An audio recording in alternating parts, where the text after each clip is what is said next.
Hello everyone, welcome to the success master. আজকে আমি তোমাদের জন্য ইতিহাস থেকে নতুন আরেকটি ক্লাস নিয়ে এসেছি। আজকের ক্লাসে আমরা যে টপিকটা নিয়ে ডিসকাস করব সেই টপিকটা হলো মগধের উত্থানের ইতিহাস। এই যে মগধ, আমরা যে মগধ বললাম ষোড়শ মহাজনপদ, এই 16টা মহাজনপদ রয়েছে, তার মধ্যে সবচেয়ে শক্তিশালী ছিল কিন্তু মগধ। তো এই মগধ নিয়ে আজকে ক্লাসের মধ্যে আমরা ডিসকাস করব। প্রথমে আমরা কনসেপ্ট দেখে নেব, তারপর আমরা কিছু এমসিকিউস প্র্যাকটিস করে নেব, যেখানে এমসিকিউস গুলিও কিন্তু আমরা কনসেপ্টের মাধ্যমেই জানবো।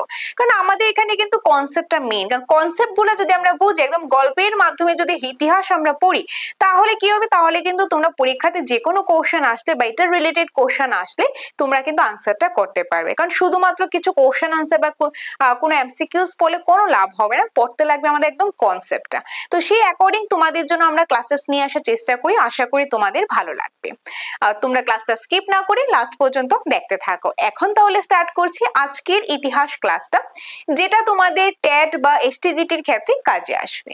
ওকে, তো টপিকটা কি? টপিকটা হলো ইতিহাস থেকে মগধের উত্থানের ইতিহাস। এখন আমরা মগধের উত্থানের ইতিহাসটা কেন পড়ি, দেখো এইটা বোঝার আগে আমাদেরকে আগে জানতে লাগবে আমরা যে ষোড়শ মহাজনপদ পড়ে থাকি, যেটা আমাদের ট্যাটের সিলেবাসের মধ্যে কিন্তু একদম ডিরেক্টলি মেনশন আছে, আর এসটিজিটির সিলেবাসে ডিরেক্টলি মেনশন না থাকলেও এরকম ভাবে দেওয়া আছে ইন্টারলিঙ্ক, তো আমাদের জানতেই লাগে। দেখো ষোড়শ মহাজনপদ আমাদের খ্রিস্টপূর্ব ষষ্ঠ শতকে, আমি তোমাদেরকে পড়িয়েছিলাম খ্রিস্টপূর্ব ষষ্ঠ শতকে ভারতের রাজনৈতিক অবস্থা কিরকম ছিল। তো এই যে খ্রিস্টপূর্ব ষষ্ঠ শতকে আমাদের ভারতবর্ষে 16টি মহাজনপদ গড়ে উঠেছিল। এখন যদি আমি ভারতবর্ষের কথা বলি, যে এরকম 28টা রাজ্য রয়েছে, তারপর কেন্দ্রশাসিত অঞ্চল রয়েছে, এগুলি নিয়ে কিন্তু পুরা ভারতবর্ষটা গঠিত হয়েছে। তো একইভাবে আমাদের ভারতবর্ষে খ্রিস্টপূর্ব ষষ্ঠ শতকে, কবে? খ্রিস্টপূর্ব ষষ্ঠ শতকে আমাদের ভারতের মধ্যে কিন্তু যে রাজনৈতিক অবস্থাটা ছিল, সেখানে 16টি মহাজনপদ গড়ে উঠেছিল। মহাজনপদ মানে কি? মহাজনপদ মানে হলো বৃহৎ রাজ্য, মানে বড় বড় রাজ্য, অনেকগুলি শহর নিয়ে যে একটা রাজ্য হয়, একটা স্টেট হয়। ধরো আমি ত্রিপুরার কথা আমি বলি, এখানে অনেকগুলি শহর রয়েছে, অনেকগুলি গ্রাম রয়েছে, সবটা মিলে একটা স্টেট হয়েছে কি ত্রিপুরা। এরকম ভাবে বাকি স্টেট গুলি হয়েছে।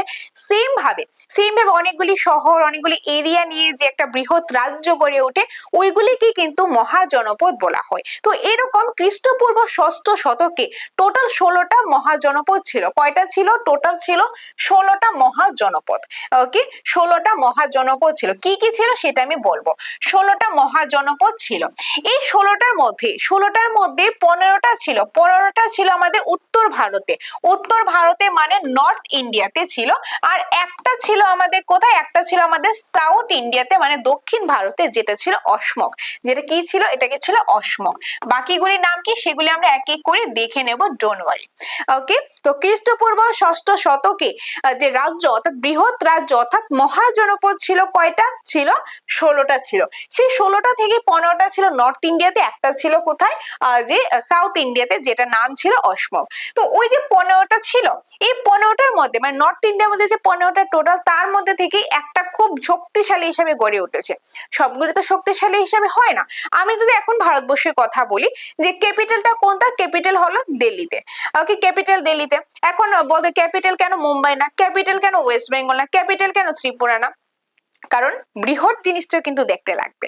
অনেক কিছু জিনিস রয়েছে যে এক একটা সবগুলি স্টেট কিন্তু সমানভাবে যে ফেমাস বা সমানভাবে ফাইন্যান্সিয়াল দিক দিয়ে সেম হবে এরকমটা কিন্তু নয়। তা বিভিন্ন কারণ থাকে। তো বিভিন্ন কারণে কিন্তু কি হয়েছে, সেই 15টা থেকে, মানে উত্তর ভারতের 15টা আর ইন টোটাল 16টা থেকে একটা এরকম বৃহৎ রাজ্য ছিল বা মহাজনপদ ছিল, যেটা খুব বেশি ফেমাস হয়েছে।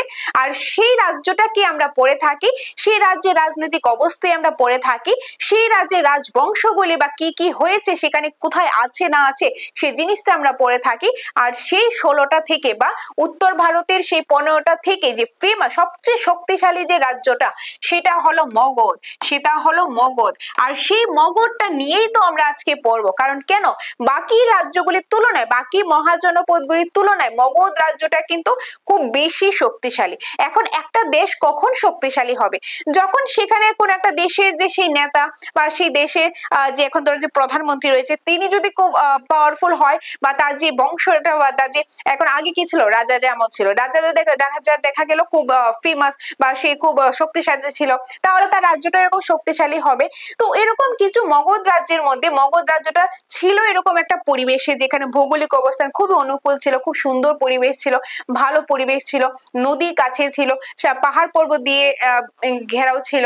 তো এরকম বিভিন্ন কারণে বা যে রাজারা ছিল তারাও খুব শক্তিশালী ছিল, এই বিভিন্ন কারণে মগধটা শক্তিশালী হয়ে উঠেছে আর বাকিগুলা কিন্তু এত বেশি শক্তিশালী হয়ে উঠতে পারেনি, যে কারণে আমরা মগধ নিয়ে পড়ি। আর এই কারণেই আজকে আমরা পড়ব মগধের উত্থানের ইতিহাস, মানে মগধ যে উত্থান হয়েছে তার ইতিহাসটা কি, কিভাবে হয়েছে, কোথা থেকে এসেছে, জিনিসগুলো আজকের ক্লাসে আমরা দেখে নেব।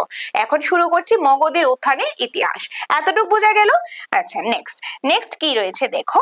প্রথমে এই যে মগধ পড়ছি, মগধটা কি? মগধের মধ্যে যে আমরা পড়ছি মগধটা কি মহাজনপদ। ওই যে 16টা মহাজনপদ ছিল তার মধ্যে একটা হলো মগধ, যেটা সবচেয়ে শক্তিশালী। তো এই মহাজনপদ জিনিসটা কি সেটা আগে আমরা জেনে নিই। মহাজনপদ কথার অর্থ হলো বৃহৎ রাজ্য। মহাজনপদ কথার অর্থ কি? বৃহৎ রাজ্য, মানে বড় রাজ্য, অনেক বড় রাজ্য। খ্রিস্টপূর্ব 6ষ্ঠ শতকে, যেটা আগে বলেছিলাম, খ্রিস্টপূর্ব 6ষ্ঠ শতকে 16টি মহাজনপদ ছিল। তো খ্রিস্টপূর্ব 6ষ্ঠ শতকে কয়টি মহাজনপদ ছিল? 16টি মহাজনপদ ছিল। 16টি মহাজনপদের মধ্যে মগধ শক্তিশালী রূপে আত্মপ্রকাশ করেছিল। মানে মহাজনপদ কথার অর্থ হলো বৃহৎ রাজ্য, বড় বড় রাজ্য। তার মধ্যে খ্রিস্টপূর্ব 6ষ্ঠ শতকে 16টা ছিল। 16টার মধ্যে কিন্তু মগধ ছিল সবচেয়ে শক্তিশালী, মগধ ছিল সবচেয়ে শক্তিশালী। আর এইটাই কিন্তু আমরা এখন পড়ে নিই। ওকে, মগধের উত্থানের ইতিহাস। তারপর কি রয়েছে দেখো, তারপর রয়েছে মগধ রাজ্যকে কেন্দ্র করে ভারতে প্রথম রাজ্য গঠিত হয়েছিল। মানে মগধ যে রাজ্যটা ছিল, যে মহাজনপদটা ছিল, সেটাকে কেন্দ্র করে কিন্তু ভারতে প্রথম রাজ্য গঠিত হয়। প্রথম রাজ্য গঠিত হয় কাকে কেন্দ্র করে? মগধকে কেন্দ্র করে। মগধ যে রাজ্যটা ছিল সেটাকে কেন্দ্র করে। মগধ রাজ্যের প্রতিষ্ঠাতা হলেন Maharaja Bimbisara. Very very important, Magadha রাজ্যের প্রতিষ্ঠাতা। একটা রাজ্য, আগে রাজারা ছিল, এখন একটা রাজ্য যখন গঠন করা হবে সেটা শক্তিশালী হবে কি হবে না সেটা কিন্তু ডিপেন্ড করে ওই জায়গাটার ভৌগোলিক পরিবেশটা কিরকম, বা ওইখানে অর্থনৈতিক অবস্থাটা কিরকম, বা ওইখানে যে রাজা রয়েছে সেই রাজাটা কিরকম পাওয়ারফুল কিনা, সেই রাজার উপর কিন্তু ডিপেন্ড করে, বা তার যে রাজবংশের উপর কিন্তু ডিপেন্ড করে যে ওই রাজ্যটা কিরকম শক্তিশালী হবে। তো এই যে মগধ রাজ্যটা যে গঠন করে বা যে প্রতিষ্ঠাতা, যে রাজা সে প্রতিষ্ঠাতা করেছে যে এই এরিয়াটা তার, এই এরিয়ার মধ্যে এই থাকবে বা ওরা অনেক কিছু বিষয়, সেই প্রতিষ্ঠাতা হলেন মহারাজা বিম্বিসার, যিনি ছিলেন হর্ষঙ্ক বংশের রাজা। তো আমরা বলতে পারি মগধ যে রাজ্যের যে প্রথম রাজবংশের নাম হলো হর্ষঙ্ক বংশ। কি বংশ? হর্ষঙ্ক বংশ। আর সেই হর্ষঙ্ক বংশের যে প্রতিষ্ঠাতা তিনি হলেন বিম্বিসার। আর এই বিম্বিসারই কিন্তু মগধ রাজ্যের প্রতিষ্ঠাতা। আর এই বিম্বিসার একটা উপাধি নিয়েছিলেন, সেই উপাধিটার নাম ছিল কি? উপাধির নাম ছিল শ্রেণিক। উপাধির নাম ছিল শ্রেণিক। আর এই বিম্বিসারের একজন পুত্র ছিল। বিম্বিসারের পুত্রের নাম হলো কি? অজাতশত্রু। এই অজাতশত্রু কি করেছিলেন? তার পিতাকে যে তিনি হত্যা করেছিলেন। পিতাকে হত্যা করে, মানে আগে কিরকম ছিল যে সিংহাসনের লোভে নিজের ভাইকে, নিজের বাবাকে, নিজের ফ্যামিলিকে মেরে ফেলতো। তো এই পরিবারেও কিন্তু সেমই হয়েছিল। বিম্বিসার যার উপাধি ছিল শ্রেণিক, তিনি কিন্তু কি তার যে পুত্র ছিল অজাতশত্রু কি করেছিলেন? বিম্বিসারকে মেরে ফেলেছিলেন, হত্যা করেছিলেন। হত্যা করার পর তিনি নিজে সিংহাসনে বসেন। ওকে, অজাতশত্রু। তারপর ওই যে অজাতশত্রুর একটা আবার উপাধি ছিল, সেটা হলো কুনিক উপাধি। ওকে, আর অজাতশত্রু যে পুত্রের নাম, অজাতশত্রুর পুত্র কে ছিল? উদয়ী। ওকে, অজাতশত্রু পুত্র উদয়ী। এই উদয়ীও কিন্তু অজাতশত্রু তার পিতাকে হত্যা করেছেন, হত্যা করে সিংহাসনে বসেছিলেন। অর্থাৎ নিজের পিতাকে মার্ডার করে তিনি তার সিংহাসনে বসে গিয়েছিলেন, এরকম ছিল। তা আর এই যে বিম্বিসার কি করেছিল? এই মগধ রাজ্যের প্রতিষ্ঠা তিনি ছিলেন। তিনি তার যে এরিয়াটা রয়েছে, এরিয়াটা বাড়ানোর জন্য তিনি বিবাহ করতেন, মানে বৈবাহিক রীতিতে তিনি তার সাম্রাজ্য বিস্তার করেছেন। কিভাবে? ধরো একটা রাজ্যের রাজা ওই রাজার মেয়েকে বিয়ে করলো বা ওই রাজার বোনকে বিয়ে করলো, তো তিনি পণ হিসাবে, যেরকম আমরা ডাউরি বলি না, পণ হিসাবে বলে দিল যে আচ্ছা তুমি আমার মেয়েকে বিয়ে করেছো, আমার বোনকে বিয়ে করেছো, তোমাকে আমি এই রাজ্যটা দিয়ে দিলাম, এই ধন দিয়ে দিলাম, এই যে স্বর্ণের জিনিস রয়েছে বা অনেক কিছু রয়েছে এগুলি তোমাকে দিয়ে দিলাম। তো এইভাবে করে কিন্তু বিম্বিসার অনেক তার সাম্রাজ্যটা বিস্তার করেছেন বৈবাহিক রীতিতে, মানে বিয়ে করার মাধ্যমে কিন্তু তিনি অনেক সাম্রাজ্য বিস্তার করেছেন। আর বিম্বিসারের যে উপাধিটা ছিল সেটা ছিল শ্রেণিক উপাধি। বিম্বিসারের পুত্র অজাতশত্রু, যার উপাধি হলো কনেক উপাধি, আর এই অজাতশত্রুর পুত্র হলো উদয়ী। উদয়ী, ওকে। আরেকটা জিনিস মনে রাখবে, বিম্বিসার যখন মগধ রাজ্য প্রতিষ্ঠা করেছিলেন, এখন একটা রাজ্য হলে সেই রাজ্যে তো ক্যাপিটাল থাকবে, রাজধানী থাকবে, যেরকম আমাদের ত্রিপুরার ক্যাপিটালটা কি আগরতলা, তো এরকম ক্যাপিটাল তো থাকবে। তো সেম ভাবে ওই রাজ্যেরও কিন্তু ছিল। যখন বিম্বিসার রাজা ছিল, মগধ প্রতিষ্ঠা করেছিল, তখন মগধের রাজধানী তখন কি ছিল? মগধের রাজধানী তখন ছিল কি? রাজগৃহ। ওকে, রাজগৃহ ছিল। যখন অজাতশত্রু তার পুত্র রাজা হিসেবে ছিল তখনও রাজগৃহ ছিল। কিন্তু কিন্তু কি হয়েছিল দেখো, যখন উদয়ী, ওকে, উদয়ী যখন রাজা হয়, অজাতশত্রু পুত্র যখন রাজা হয়, তখন তিনি কি করেছেন, রাজগৃহটাকে আর রাজধানী রাখেনি, সেটা চেঞ্জ করে ফেলেছিল। চেঞ্জ করে তিনি কিন্তু পাটলিপুত্রতে তিনি তার রাজধানী স্থানান্তর করেছিলেন। তো বিম্বিসার অজাতশত্রুর সময় মগধের রাজধানী ছিল রাজগৃহ, কিন্তু পরবর্তী সময় উদয়ী যখন রাজা হয়েছেন তখন তিনি রাজধানী চেঞ্জ করে, রাজগৃহ থেকে চেঞ্জ করে পাটলিপুত্রতে তিনি নিয়ে গিয়েছিলেন। ওকে, আর এই যে এত বিষয় রয়েছে এগুলি কিন্তু নিয়ে আমি আলাদা ক্লাসেস আমি করিয়েছি, যেখানে যে হর্ষঙ্ক বংশ, শিশুনাগ বংশ বা যে নন্দ বংশ, মৌর্য বংশ, এগুলি নিয়ে আলোচনা করেছি। যারা দেখুনি ক্লাসেসটা কিন্তু দেখে নেবে, খুব ইম্পর্টেন্ট ক্লাস। আচ্ছা, যাই হোক, এখানে কি ছিল, মগধ রাজ্যের প্রতিষ্ঠাতা মহারাজা বিম্বিসার। ওকে, বিম্বিসারের সময় মগধের রাজধানী ছিল রাজগৃহ। যে এখনই তো বললাম, বিম্বিসারের সময় মগধের রাজধানী ছিল রাজগৃহ। অজাতশত্রুর পুত্র নাম কি?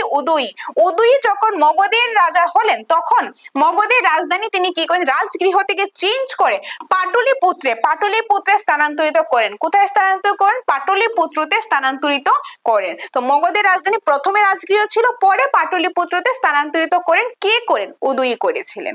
বোঝা গেল এতটুকু?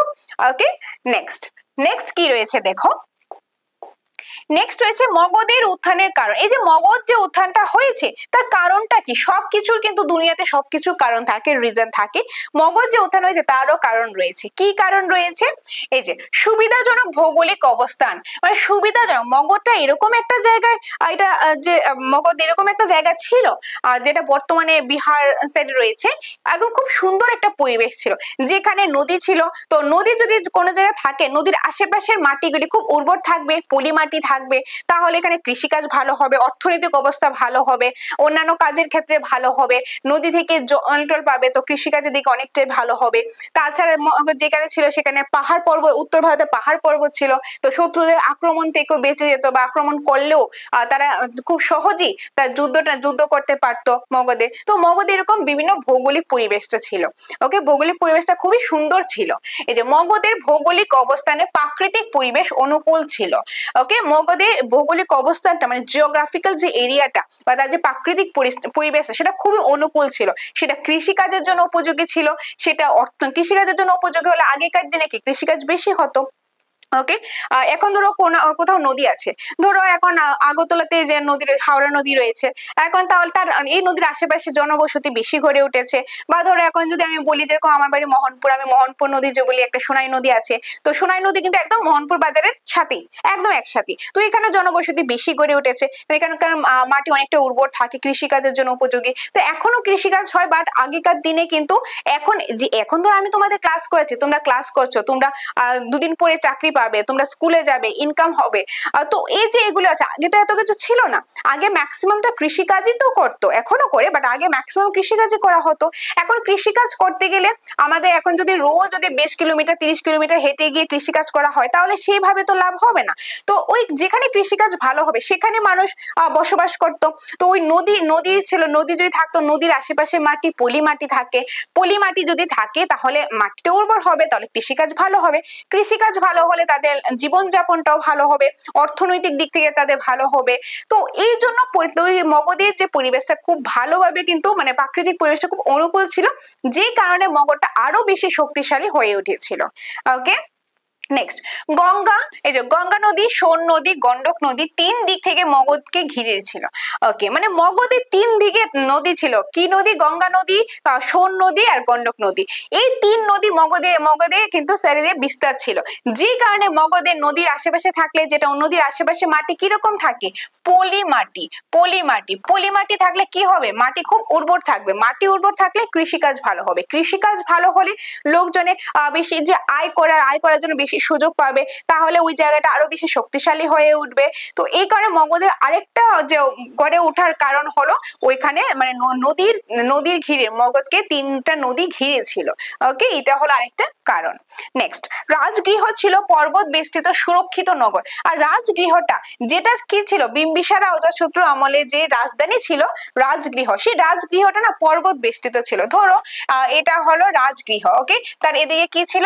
এদিকে কিন্তু পুরো পাহাড় পর্বত ছিল, যে উত্তর ভারতের পর্বতগুলি এগুলি ছিল। তো পর্বত থাকলে কি হবে? যদি এখন বিদেশ থেকে কেউ এসে আক্রমণ করে, তাদের অসুবিধা হবে, আক্রমণ তো করতে পারবে না। যদিও করে, তাহলে মগধ এরকম একটা বা রাজগৃহ এরকম একটা জায়গায় ছিল যে তাদের যুদ্ধ করতে সুবিধা হতো। তো তারা কিন্তু একদম পর্বত বেষ্টিত ছিল, একদম সুরক্ষিত ছিল। আমাদের যেরকম বাড়ির আশেপাশে বাউন্ডারি বেড়া থাকে না, তো এটা আমার সুরক্ষিতের জন্য। তো রাজগৃহ এরকম একটা জায়গা ছিল যে পাহাড় দিয়ে একদম বেষ্টিত ছিল, পর্বত বেষ্টিত ছিল, একদম সুরক্ষিত ছিল।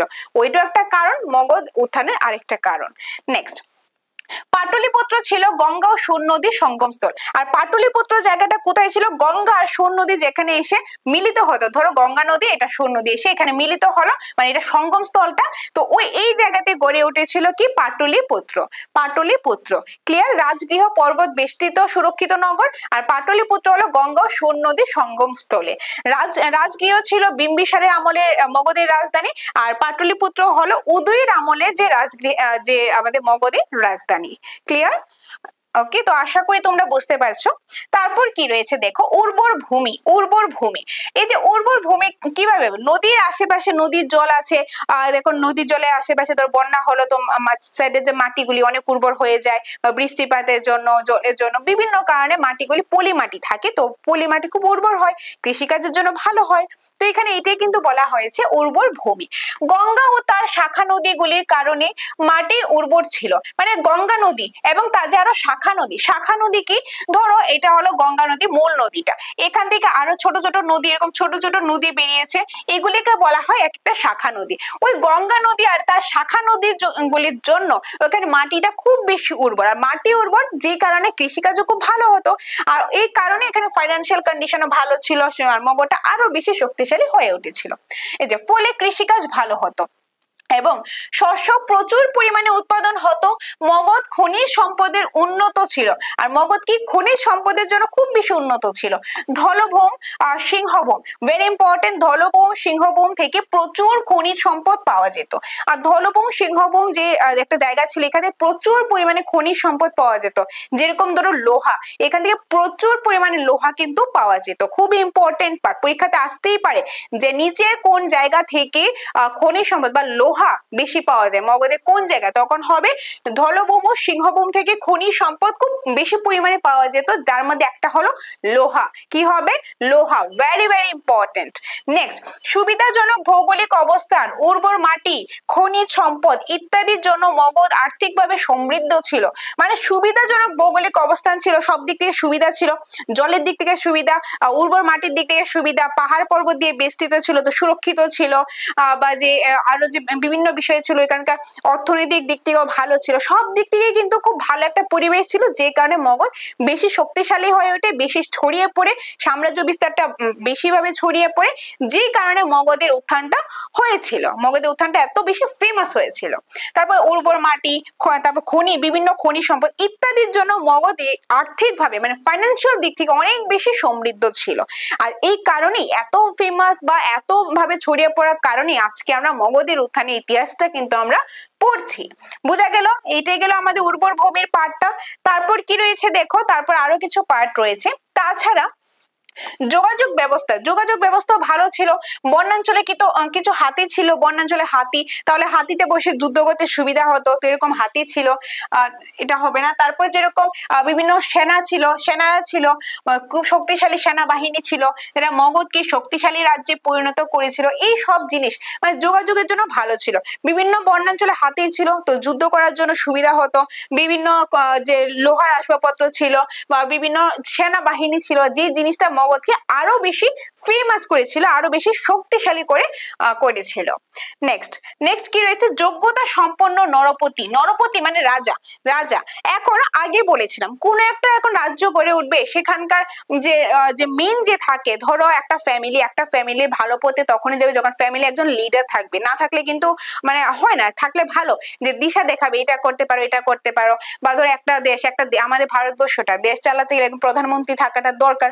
এখন প্রধানমন্ত্রী যত ভালো হবে, যত বেশি কি বলবো পাওয়ারফুল হবে, তত বেশি দেশটাও কিন্তু আরো বেশি উন্নত হবে। তো সেম ভাবে এরকম কিছু বিভিন্ন আগে অনেক রাজা ছিল, তার মধ্যে কিছু ফেমাস রাজা ছিল, যাদের কারণে মগধটা আরো বেশি শক্তিশালী হয়ে উঠেছিল।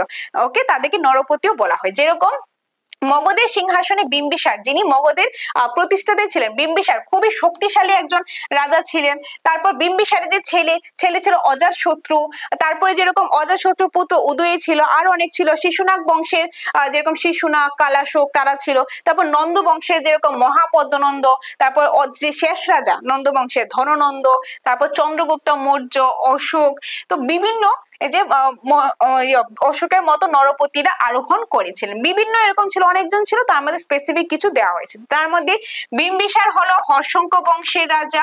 কে কোন বংশের আমি বলে দিচ্ছি। বিম্বিসার হর্ষঙ্ক বংশের, অজাতশত্রু হবে হর্ষঙ্ক বংশের, মহাপদ্মনন্দ হবে নন্দ বংশের, চন্দ্রগুপ্ত মৌর্য হলো মৌর্য বংশের, অশোক হলো মৌর্য বংশের। ওকে, এই বংশগুলি জানতে লাগবে। বংশগুলি নিয়ে আমি ক্লাসেস করিয়েছি, সেটা তোমরা দেখে নেবে, আরেকটু ক্লিয়ার হয়ে যাবে। ওকে, আচ্ছা নেক্সট। ফলে অন্যান্য রাজ্যগুলি থেকে মগধ শক্তিশালী হয়েছিল এবং খ্রিস্টপূর্ব 6ষ্ঠ শতকে মগধের উত্থান ঘটেছিল। আর এই কারণে কিন্তু অন্য রাজ্যগুলির তুলনায়, বাকি 15টা রাজ্যের তুলনায় মগধ বেশি শক্তিশালী হয়ে উঠেছিল। আর এই কারণে আমরা মগধটা আলাদাভাবে কিন্তু পড়ে থাকি। বোঝা গেল এটা? আশা করি। যদি তোমাদের ডাউট থাকে তাহলে তোমরা অবশ্যই জানাবে, তোমাদের ডাউট প্রয়োজন আমি ক্লিয়ার করে দেব। ওকে, তো আমরা কি দেখলাম? আমরা দেখলাম ষোড়শ মহাজনপদটা কি রয়েছে পর্ব, আর অনেক কিছু বাকি আছে, এখনো শেষ হয়নি, আর অনেক কিছু পর্ব আমরা। এই ষোড়শ মহাজনপদের মধ্যে 16টা মহাজনপদের মধ্যে একটা হলো খুব ফেমাস, বাকি 15টার তুলনায় একটা খুব ফেমাস, যেটা নর্থ ইন্ডিয়া মানে উত্তর ভারতে আছে, সেটা হলো মগধ। এই যে মগধের যে বিভিন্ন বিষয়, মহাজনপদ কি বা প্রতিষ্ঠাতা কে, এই বিভিন্ন বিষয়ে আমরা দেখলাম। এখন আমরা কিছু এমসিকিউ দেব, কিন্তু এখানে শেষ নয়। এই এমসিকিউ প্রতিটা অপশন আমরা আলোচনা করব, এই এমসিকিউর মাধ্যমে আরো অনেক কিছু আমরা জানবো। এই যে 16টা মহাজনপদ কি রয়েছে, এই যে একটা দক্ষিণ ভারতে আছে অসমক, আর একটা মগধ, এই দুইটা না জানলাম, বাকি 14টা এখনো জানার বাকি আছে, সেটাও আজকের এই ক্লাসের মধ্যে জেনে নেব। আর এটা বলতে পারো খুবই ইম্পর্টেন্ট ক্লাস, এখান থেকে 1 নাম্বার পাওয়ার সম্ভাবনা অনেকটাই বেশি, যদি তোমরা ভালোভাবে জিনিসগুলো মনে রাখতে পারো। ওকে, তাছাড়া যদি তোমাদের মনে হয় তোমরা আমাদের এখানে এসে অফলাইন ক্লাস করতে পারো, তোমাদের যদি মনে হয় তোমরা অনলাইন ক্লাস করবে, অ্যাপের মাধ্যমে পেইড কোর্সটা নেবে, সেটাও করতে পারো। যদি ভাবো যে তোমরা স্টাডি মেটেরিয়ালস নেবে, সেটাও কিন্তু নিতে পারো, সম্পূর্ণটা অ্যাভেলেবেল রয়েছে। এখন তোমরা অফলাইন করো, অনলাইন করো, কিংবা মেটেরিয়ালস নাও, যেটাই তোমরা নাও, topic wise online mock test তোমরা পেয়ে যাবে, সেটার জন্য আলাদা কোনো পেমেন্ট করতে লাগবে না। যারা নোটস নিয়েছো সবাই পাবে, যারা অফলাইন ক্লাস করছো তোমরাও পাবে, যারা অনলাইন ক্লাস করছো তোমরাও পেয়ে যাবে।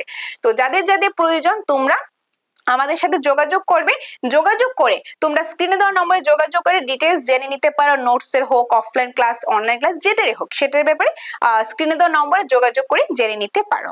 আচ্ছা, এখন চলো কিছু এমসিকিউস প্র্যাকটিস করি, বাট এমসিকিউর পাশাপাশি আমরা কনসেপ্টও জানবো। ওকে, আচ্ছা, সো 1 নাম্বার কি রয়েছে? মহাজনপদ কথার অর্থ কি? এই যে প্রথম স্লাইডে বলেছিলাম মহাজনপদ মানে কি? বৃহৎ রাজ্য, বড় রাজ্য। তো আনসার ইজ অপশন নাম্বার খ, বৃহৎ রাজ্য। রাজ্য। মহাজনপদ কথার অর্থ হলো বৃহৎ রাজ্য। আর এই যে 16টি খ্রিস্টপূর্ব 6ষ্ঠ শতকে টোটাল 16টা মহাজনপদ ছিল, তার মধ্যে 15টা কোথায়? 15টা হলো নর্থ ইন্ডিয়াতে, আর বাকি যে একটা রয়েছে সেটা কোথায়? সেটা হলো সাউথ ইন্ডিয়াতে। আর এই 15টার মধ্যে একটা হলো আমাদের মগধ, একটা হলো কি মগধ, যেটা হলো সবচেয়ে ফেমাস, সবচেয়ে শক্তিশালী। এটা নিয়ে তো আমরা পড়ছি। তো এই যে মহাজনপদ গুলিকে কিন্তু একটা বৃহৎ রাজ্য বলা হয়। আর এই যে 16টা মহাজনপদ আছে, এখানের মধ্যে কিন্তু কিছু হলো রাজতন্ত্র, কিছু হলো গণতন্ত্র। ওকে, কিছু হলো রাজতন্ত্র আর দুইটা হলো গণতন্ত্র। দুইটার মধ্যে কি ডিফারেন্ট? রাজতন্ত্র হলো এই যে ধরো রাজার ছেলে রাজা হবে, বা রাজার ছেলে রাজা, বা বড় ভাইয়ের পরে ছোট ভাই রাজা হবে, মানে ওই ফ্যামিলি থেকেই হবে। বেসিক্যালি আমাদের ভাষায় বলতে গেলে নেপোটিজম হয় না, যে একটা রয়েছে এই একটার ফ্যামিলি থেকে পরে একটার হবে, আউটসাইডার এত সুযোগ পায় না, ওই যে নেপোটিজম, আমরা এটাই বলতে পারি রাজতন্ত্র। তো এই 16টার মধ্যে কিন্তু 14টা রাজ্যই কিন্তু রাজতন্ত্র ছিল। কিন্তু এরকম দুইটা রাজ্য ছিল যেটা রাজতন্ত্র ছিল না, সেটা ছিল গণতন্ত্র। সেটা গণতন্ত্র মানে একদম ভোটের মাধ্যমে এটা হতো, যে লোকজন যাদেরকে পছন্দ করতো তারাই সেখানকার রাজা হতো। এরকম কয়টা ছিল? এরকম দুইটা ছিল। আর সেই দুইটা রাজ্য কি জানো? সেই দুইটা রাজ্য হলো ব্রিজি আর একটা হলো মল্ল। একটা হলো ব্রিজি আর একটা হলো মল্ল। ওকে, আর ব্রিজির যে রাজধানী সেটা হলো বৈশালী। ব্রিজির রাজধানী হলো বৈশালী। আর মল্ল যেটা ছিল, মল্ল দুইটা রাজধানী ছিল, একটা হলো কুশীনগর, একটা হলো কুশীনগর, আরেকটা হলো পাবানগর। কুশীনগর আর পাবানগর তোমরা আগেও পেয়েছো যখন আমরা বৌদ্ধ ধর্ম জৈন ধর্ম পড়েছি। কারণ বৌদ্ধ ধর্ম যে গৌতম বুদ্ধ যে মৃত্যুবরণ করেছিল কুশীনগরে, আর পাবানগরে কে মৃত্যুবরণ করেছিল? মহাবীর, যেটা আমরা বৌদ্ধ ধর্ম আর জৈন ধর্ম ক্লাসের মধ্যে পড়েছিলাম। ওকে, তো এই যে 16টা থেকে 14টা রাজতন্ত্র, মানে রাজার ছেলে রাজা হবে এরকম, আর গণতন্ত্র হলো যে ডিজার্ভ করে, যে সেটা যোগ্য সেই রাজা হবে, এরকম দুইটা আছে, একটা ব্রিজি আর একটা মল্ল। ব্রিজির রাজধানী বৈশালী, মল্লর রাজধানী হলো কুশীনগর আর একটা পাবানগর। ক্লিয়ার এতটুকু? আচ্ছা, এখানে কোশ্চেন কি ছিল? মহাজনপদ কথার অর্থ কি? বৃহৎ রাজ্য। নেক্সট এখানে দেখো কিছু এক্সপ্লেনেশন রয়েছে, তোমরা চাইলে স্ক্রিনশট নিয়ে নাও। অলরেডি আমি বলেছি, তার জন্য আর বলছি না। এখানে মহাজন শব্দের অর্থ যেরকম বৃহৎ বা বড় বা জনসমষ্টির বসবাসস্থল, মানে বৃহৎ রাজ্য বলা হয়। প্রাচীন ভারতের কিছু প্রেক্ষাপট, এখানে এক্সট্রা কিছু ইনফরমেশন রয়েছে, তোমরা চাইলে স্ক্রিনশট নিয়ে নিতে পারো। মেন জিনিস অলরেডি আমি বলে দিয়েছি। এই যে সময়কাল কবে ছিল? খ্রিস্টপূর্ব 6ষ্ঠ শতকে। গঠনের কি কারণ ছিল? ওই যে কারণগুলি, কৃষিকাজ ভালো হতো, বাণিজ্য ভালো হতো, বিভিন্ন জিনিস, তার বৈশিষ্ট্য, তার কিছু উদাহরণ। 16টা মহাজনপদে কিছু উদাহরণ, বাকি সবগুলি একটু পরে বলে দেব। ওকে, তারপরে আসবে 2 নাম্বারটা। আচ্ছা, এখন তোমাদের যে বলছি আমি স্ক্রিনশট নিয়ে নিতে, এগুলি কিন্তু এক্সট্রা ইনফরমেশন। ওকে, তো আমরা কিন্তু অনেকগুলি বই পড়ে কালেক্ট করে সেখান থেকেই কিন্তু তোমাদের জন্য আমরা নোটস বানাই। আমরা কিন্তু নিজেদের থেকে কিন্তু আমরা যে এখন আমি তো ইতিহাস লিখছি না, আমি তো আর নিজে থেকে কিছু ক্রিয়েট করতে পারবো না। যেটা বইয়ে আছে টেক্সট বুক, অন্য বই না, টেক্সট বুক, আমরা টেক্সট বুক প্রেফার করি। টেক্সট বই যেটা আছে সেটা থেকে পড়ে কোনটা থেকে বেস্ট হবে, অ্যাপ্রোপ্রিয়েট হবে, কোন জিনিসটা ইম্পর্টেন্ট, সেটাই কিন্তু তোমাদের সামনে আমরা নিয়ে আসি। যে অনেকে তোমরা বলো আরে বই থেকে তো কপি, বই থেকে বানাবো না, কোথায় থেকে বানাবো? সিম্পল একটা ব্যাপার না, বইয়ের উপর ডিপেন্ড করে তুমি পড়বে, আমি পড়বো, আমরা সবাই পড়বো, আমরা সবাই শিখছি। এখানে আমিও শিখছি, তোমরাও শিখছো, আমরা সবাই মিলে একত্রে শিখছি। সেটা আমাদের শেখার সোর্স কোথায়? আমাদের শেখার সোর্স হলো বই, আমাদের শেখার সোর্স হলো ইন্টারনেট, এগুলি থেকেই তো আমরা শিখে থাকি। তো ওই বিভিন্ন বই কিন্তু একটা বই পড়লে হয় না, আমরা অনেকগুলা বই থেকে পড়ে কালেক্ট করে কোনটা ইম্পর্টেন্ট স্পেসিফিক জিনিসগুলি নিয়ে তোমাদের জন্য নোটস গুলা বানাই, তোমাদের প্রোভাইড করি, পিপিটি বানানো হয়, ক্লাসের মাধ্যমে বোঝানো হয়। অনেকগুলা সোর্সে অনেক কিছু পরিশ্রম করে ক্লাসটা তোমরা দেখবে max to max 30 minute 40 minute, তাও বেশি বাড়ালে ধরো 1 ঘন্টা। কিন্তু এই 1 ঘন্টার পেছনে কতটুকু যে পরিশ্রম আছে সেটা কিন্তু হয়তো তোমরা অনেকে জানো, বা হয়তো বা অনেকে তোমরা জানো না। বাট জিনিসগুলি যখন একদম ডিটেলসে তোমরা বিভিন্ন বই নিয়ে কালেক্ট করে পড়বে, পড়ার পর নিজেরা নোটস করবে, তখন জিনিসটা বুঝতে পারবে। আর এই কষ্টটা যাতে তোমাদের না হয় সেই জন্যই কিন্তু আমরা চেষ্টা করি তোমাদেরকে বেস্ট একটা প্রত্যেকটা নোটস প্রোভাইড করে, বেস্ট ক্লাসেস প্রোভাইড করে, যাতে তোমাদের সেই কষ্টটা করতে না হয়। সম্পূর্ণ কষ্টটা আমরা করব, কারণ তোমরা পড়ো, পরে জাস্ট ভালো রেজাল্ট করো, এটাই আমাদের উদ্দেশ্য। পরিশ্রম আমরা করব, তোমরা পরে সেই জিনিসটা ভালো একটা জায়গায় কাজে লাগাও, যাতে পাস করতে পারো, ম্যাক্সিমাম স্কোর করতে পারো, সেটাই আমাদের পাওনা, আর অন্য কিছু চাই না। এই জন্যই তোমাদের জন্য ক্লাসেস নিয়ে আসা। যাই হোক, এখন আমি ক্লাসে আসছি। আচ্ছা দেখো, খ্রিস্টপূর্ব ষষ্ঠ শতকে কতটি মহাজনপদ ছিল? খ্রিস্টপূর্ব ষষ্ঠ শতকে মহাজনপদ কয়টা ছিল? প্রথমে তো বলেছিলাম 16টা ছিল। কি কয়টা ছিল? 16টা ছিল, 16টা। এখন এই 16টা কি কি দেখো, ভেরি ভেরি ইম্পর্টেন্ট, খুব ইম্পর্টেন্ট পার্ট, লিখে রাখবে, তাহলে বারবার বারবার প্র্যাকটিস করবে। আর এই যে দুইটা স্লাইড দেখছো, এই দুইটা স্লাইড থেকে 1 নম্বর পেতেই পারো, খুব ইম্পর্টেন্ট। দেখো কি কি আছে, দেখো প্রথমে হলো অঙ্গ।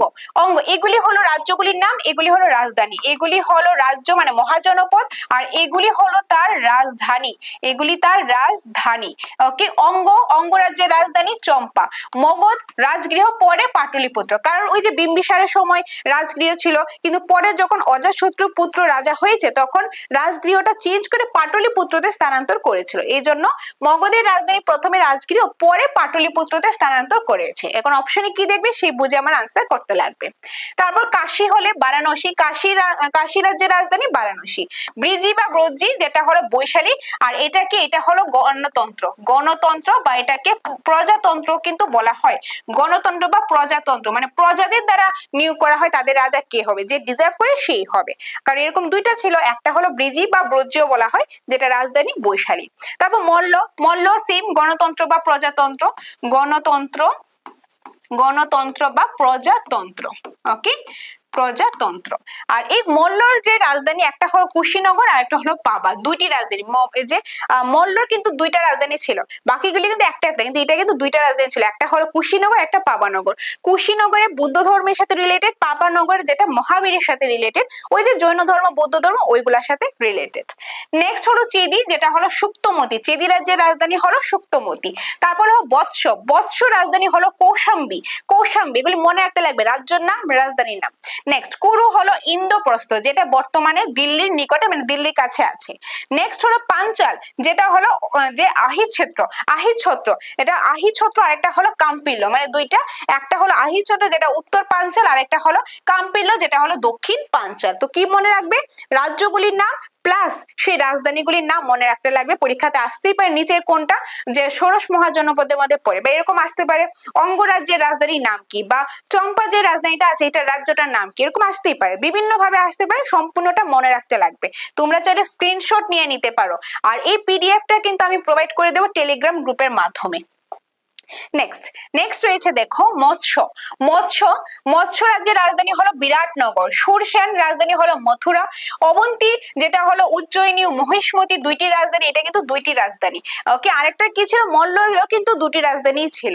তারপর হলো গান্ধার, তক্ষশিলা, কম্বোজ, রাজপুর বর্তমানে আফগানিস্তান ও পাকিস্তানের কিছু অংশ। অসমক বা যে অসমক বলা হয়, স্পেলিংটা সেমই দুটোটা, এটা হলো পতিনি। আর এটা কি, এটা কিন্তু ছিল আমাদের সাউথ ইন্ডিয়াতে, এটা আমাদের দক্ষিণ ভারতে কিন্তু ছিল, দক্ষিণ ভারতে একটাই ছিল খ্রিস্টপূর্ব ষষ্ঠ শতকে একটাই রাজধানী, সেটা হলো অসমক দক্ষিণ ভারতে ছিল, আর যেটার রাজধানী হলো পতিনি। আর ব্রজ হলো বৈশালী বা সংলগ্ন এলাকা। ওকে, বোঝা গেল, এইগুলি হলো 16টা রাজ্য, সেই 16টা রাজ্যের যে রাজধানী হলো সেটা, নামগুলি মনে রাখতে লাগবে, ভেরি ভেরি ইম্পর্টেন্ট পার্ট। তোমরা চাইলে বারবার লিখে লিখে প্র্যাকটিস করবে, তাও যাতে এরকম ভাবে পড়বে তাতে ভুলে না যাও। আচ্ছা নেক্সট 3 নম্বর, 16টি মহাজনপদের মধ্যে কোনটি শক্তিশালী রূপে আত্মপ্রকাশ করেছিল? এই যে এখনই তো দেখলাম 16টি মহাজনপদ, তার মধ্যে সবচেয়ে শক্তিশালী কোনটা ছিল? অফকোর্স মগধ। তো আনসার ইজ অপশন নাম্বার খ, মগধ। তো মগধের রাজধানী কি ছিল? রাজগৃহ। প্রথমেই রাজগৃহ ছিল কার আমলে? বিম্বিসারের আমলে। কিন্তু পরবর্তী সময় বিম্বিসারের পুত্র ছিল অজাতশত্রু পুত্র উদয়ী যখন রাজা হন, তখন তিনি মগধের রাজধানী রাজগৃহ থেকে চেঞ্জ করে তিনি কি করেছেন, তিনি কিন্তু পাটলিপুত্রতে স্থানান্তর করেছেন। তো প্রথমে রাজগৃহ, পরে হলো পাটলিপুত্র, পরে কি হবে? পাটলিপুত্র। কে করেছেন? উদয়ী কিন্তু স্থানান্তর করেছিলেন। আর কাশী কি ছিল? কাশীর রাজধানী বারাণসী, কাশীর রাজধানী হলো বারাণসী। ওকে, তারপর কুরুর রাজধানী কি ছিল? ইন্দ্রপ্রস্থ, ইন্দ্রপ্রস্থ, অঙ্গর কি ছিল, অঙ্গ ছিল চম্পা, চম্পা। এই সবগুলি মনে রাখতে লাগবে। আর এগুলি তো অলরেডি আমি বলেছি, আবার কেন লিখছি, বারবার আমি কেন লিখছি জিনিসগুলো, যাতে তোমাদের লং টাইম মেমোরিতে সেট আপ হয়ে যায়, ক্লাসের মাধ্যমে যে তোমরা সম্পূর্ণটা শিখে যাও, এই জন্য আমি একটা জিনিস বারবার বলে থাকি। ওকে, আচ্ছা নেক্সট দেখো কি হবে। এখানে এক্সপ্লেনেশন রয়েছে, তোমরা স্ক্রিনশট নিয়ে নাও। এক্সট্রা ইনফরমেশন এগুলি আমি আর বলছি না, তোমরা দেখলে এগুলি বুঝতে পারবে। আচ্ছা 5 নম্বর কি রয়েছে, মগধ রাজ্যের প্রতিষ্ঠাতা কে? মগধ রাজ্যের প্রতিষ্ঠাতা কে? ওই যে অশোক বংশের রাজা বিম্বিসার।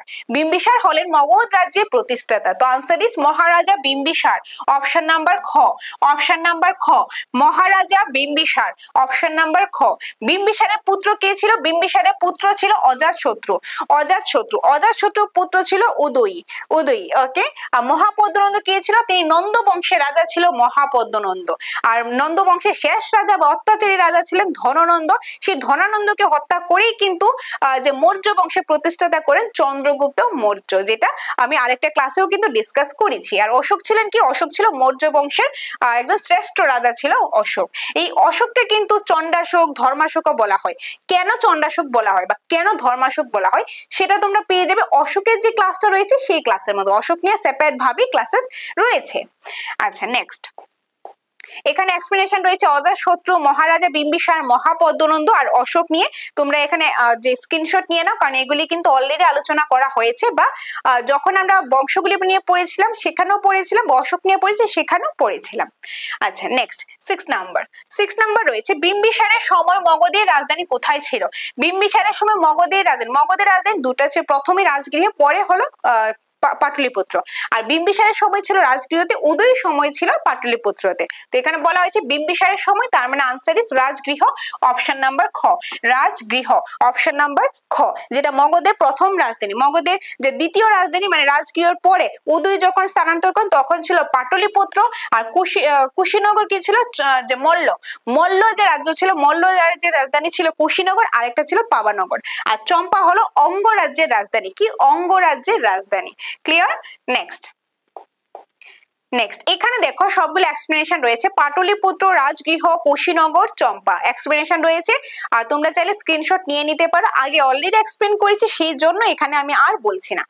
নেক্সট 7 নাম্বার, কোন শাসক পাটলিপুত্রকে মগধের রাজধানী করেন? মানে কোন শাসক তিনি পাটলিপুত্রকে মগধের রাজধানী হিসাবে মগধের রাজধানী করেন? মানে মগধের রাজধানী প্রথম বিম্বিসারের যখন রাজা ছিলেন তখন ছিল রাজগৃহ, পরে পাটলিপুত্র করা। এই পাটলিপুত্রটা কে করেছিলেন, কে স্থানান্তর করেছিলেন? সেটা করেছিলেন উদয়ী। উদয়ী, ওকে, উদয়ী, যিনি ছিলেন হর্ষঙ্ক বংশের রাজা। হর্ষঙ্ক বংশের প্রতিষ্ঠাতা কে? হর্ষঙ্ক বংশের প্রতিষ্ঠাতা হলো বিম্বিসার। বিম্বিসারের পুত্র হলো অজাতশত্রু। তো অজাতশত্রু তার পিতাকে হত্যা করে রাজা হয়েছিলেন। আর অজাতশত্রুর পুত্র হলো উদয়ী, উদয়ী, ওকে। আর উদয়ও সেম ভাবে তার পিতা অজাতশত্রুকে হত্যা করে রাজা হয়েছিলেন। তো বিম্বিসার অজাতশত্রুর সময় রাজধানী ছিল রাজগৃহে, রাজগৃহে। কিন্তু যখন উদয়ী রাজা হন তখন রাজগৃহটা চেঞ্জ করে তিনি পাটলিপুত্রতে তার রাজধানীটা কিন্তু স্থানান্তর করেছিলেন। কে? উদয়ী, ওকে। আর মহাপদ্মনন্দ তো নন্দবংশের রাজা ছিলেন। নেক্সট এক্সপ্লেনেশন রয়েছে, স্ক্রিনশট নিয়ে নাও। ওকে, 8 নাম্বার, মগধের ভৌগোলিক সুবিধার মধ্যে কোনটি সঠিক? মগধের বিভিন্ন ভৌগোলিক সুবিধা ছিল, তার মধ্যে এই অপশনগুলি থেকে কোনটা সঠিক? 3 দিক নদী দ্বারা পরিবেষ্টিত, 4 দিক মরুভূমি, সমুদ্র বেষ্টিত, জঙ্গল বেষ্টিত। জঙ্গল বেষ্টিত ছিল না, সমুদ্র বেষ্টিত ছিল না, 4 দিকে মরুভূমিও ছিল না, ছিল 3 দিকে নদী ছিল। মানে মগধের 3 দিকে নদী দ্বারা বেষ্টিত ছিল। সেই তিনটা নদী ছিল। সেই তিনটা নদী কি? তিনটা নদী হলো গঙ্গা নদী, ওকে, গঙ্গা নদী, তারপরে ছিল সোন নদী, তারপর ছিল গন্ডক নদী। কি নদী? গন্ডক নদী। এই তিনটা নদী কিন্তু মগধের 3 দিকে এটা বিস্তৃত ছিল। আর এই কারণেই কিন্তু মগধের যে মাটিগুলা খুব উর্বর ছিল, পলি মাটি ছিল, কৃষিকাজের জন্য উপযোগী ছিল। তো ভৌগোলিক দিক দিয়ে অনেকটা সুবিধাজনক ছিল মগধ, এই জন্যই এটা শক্তিশালীও কিন্তু হয়ে উঠেছিল। এটাও কিন্তু একটা কারণ ছিল, আমরা কারণগুলির মধ্যে কিন্তু দেখেছিলাম। তো এখানে আনসারটা হয়ে যাবে অপশন নাম্বার ক। ক্লিয়ার? নেক্সট এখানে এক্সপ্রেশন রয়েছে, অলরেডি বলেছি, তার জন্য আর এখানে বলার এক্সট্রা দরকার নেই, স্ক্রিনশট নিয়ে নাও। ওকে, দেখো বিভিন্ন সুবিধা, ওই যে কারণগুলি বিভিন্ন সুবিধা যা এক্সপ্লেন করেছি এখানে তাই কিন্তু আছে। নেক্সট নেক্সট রয়েছে 9 নাম্বার, ধলভূম ও সিংহভূম কোন সম্পদের জন্য বিখ্যাত? ওই যে ধলভূম আর সিংহভূম যেখানে খনিজ সম্পদের জন্য কিন্তু বিখ্যাত ছিল, তার মধ্যে কোনটা বলেছিলাম স্পেসিফিক ভাবে? লোহা প্রচুর পরিমাণে লোহা সম্পদ কিন্তু সেখানে পাওয়া যেত, মানে বিভিন্ন খনিজ পাওয়া যেত, যে এগুলি দিয়ে বিভিন্ন ধরো কোনো কিছু যেন যুদ্ধের জন্য কোনো কিছু বানাবে, কোনো বাসনপত্র বানাবে, লোহার বিভিন্ন জিনিসপত্র বানাবে, ওইগুলি বানানো যেত, যেটা সিংহভূম আর ধলভূমে পাওয়া যেত। তো আনসার ইজ অপশন নাম্বার খ, লোহা। অপশন নাম্বার খ, লোহা। আর এটা যদি আমি এক্সপ্লেনেশন বলি, এখানে দেখো দেওয়া আছে কি রয়েছে, ধলভূম ও সিংহভূম প্রাচীন ভারতের লোহা প্রাচুর্যের জন্য বিশেষভাবে পরিচিত ছিল। এই অঞ্চলগুলিতে উচ্চমানের লোহা আকরিক পাওয়া যেত, যা সহজেই যে আহরণযোগ্য, গুণগতভাবে উন্নত ছিল। মগধ সাম্রাজ্যের অর্থশাস্ত্র, কৃষিযন্ত্র নির্মাণ কাজে এই লোহা গুরুত্বপূর্ণ ভূমিকা রাখতো।